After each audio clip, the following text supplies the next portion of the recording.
देवति यो देवानां पुरोहितः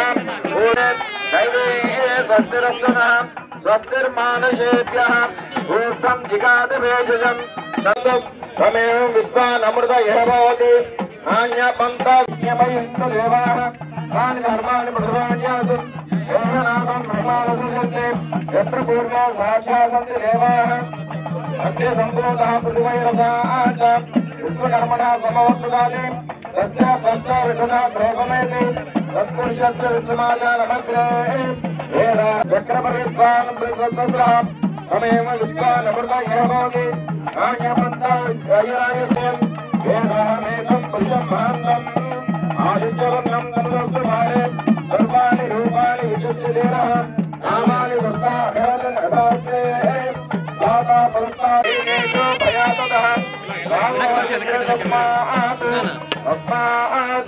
अजवयः यत्पुरुषं यदतु हरिनाव्य कल्पयत्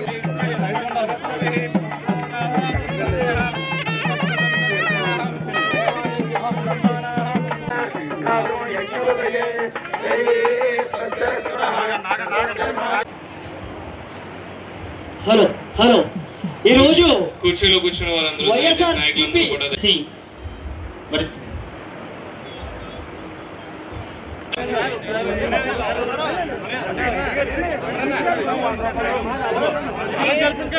చేసినటువంటి అభివృద్ధి సంక్షేమం చూసి ఓటేయమని చెప్పి జగన్మోహన్ రెడ్డి గారు చెప్తా ఉంటే మా పొత్తులు చూసి ఓటేయమని చెప్పి ఈరోజు రాష్ట్రంలో ఉన్నటువంటి ప్రతిపక్షాలు చెప్తా ఉన్నాయి.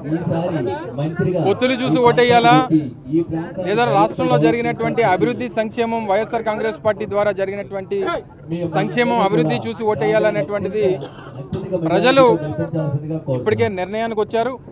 సో తప్పకుండా పొత్తుల్లో ఉన్నటువంటి రాజకీయ పార్టీలు ప్రజలకి ఏం చెప్పి ఓటడుగుతాయి? మేము ముగ్గురం కలిసాం కాబట్టి ఓటేయమని చెప్పి అడుగుతాయా?